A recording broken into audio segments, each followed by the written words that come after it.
ఈరోజు దేవుని వాగ్దానము అపోస్తుల కార్యము 14వ అధ్యాయము 22వ వచనాన్ని ధ్యానిద్దాం.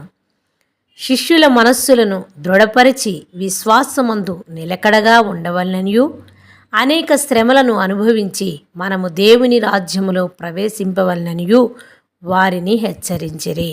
ఆమెన్.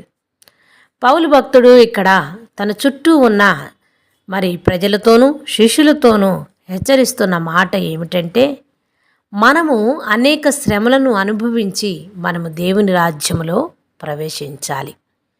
మన జీవితంలో శ్రేష్టమైన విషయాలు గాయపడడం వల్లే మనకు లభిస్తాయి అంటూ ఉన్నాడు.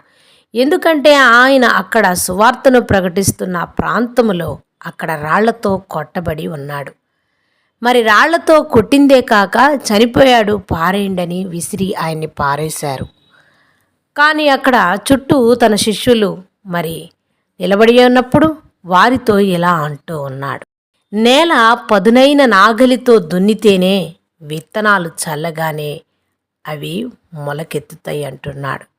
ఇరిగి నలిగిన హృదయము దేవునికి ఎంత ఇష్టమో ఇక్కడ తెలియపరుస్తున్నాడు. నీవు నేను విరిగిపోతున్నామని బాధపడకూడదు, అది సంతోషంగా అనుభవించాలి అంటున్నాడు. జీవితంలో అత్యానందకరమైన విషయాలు దుఃఖములో నుండే మొలకెత్తుతాయి అని కూడా చెప్తూ ఉన్నాడు. మానవుడు శ్రమలను అనుభవిస్తేనే కానీ లోకానికి ఆశీర్వాదకరంగా మారడు అని చెప్తూ ఉన్నాడు.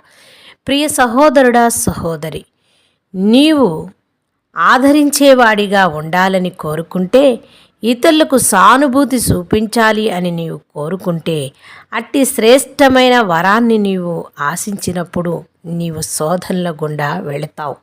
నీవు శోధన నుంచి వెళ్ళినప్పుడే ఎదుటివారి యొక్క శోధనలు, వేదనలు, బాధలు అర్థం చేసుకోగలుగుతావు. ఏ విధంగా అయితే భక్తుడు ఇక్కడ అంటూ ఉన్నాడో, అనేక శ్రమలను అనుభవించి మనము దేవుని రాజ్యములో ప్రవేశింపవలయను అని, ఆ విధంగానే మనకు శ్రమలు, బాధలు ఎదురవుతున్నప్పుడు ఈ వాక్యాన్ని ధ్యానించి జ్ఞాపకం ఉంచుకొని, దేవుడు మన మేలు కొరకే సమస్తము సమకూడి జరుగుచున్నవని నమ్మి విశ్వసించి ప్రార్థిద్దామా?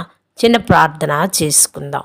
మహాపరిశుద్ధుడా, మిక్కిలిగా మమ్మ ప్రేమించే మా పరలోకపు తండ్రి, మీ దివ్యమైన పాదములకు కృతజ్ఞతా స్తోత్రములు చెల్లిస్తున్నాము నాయన.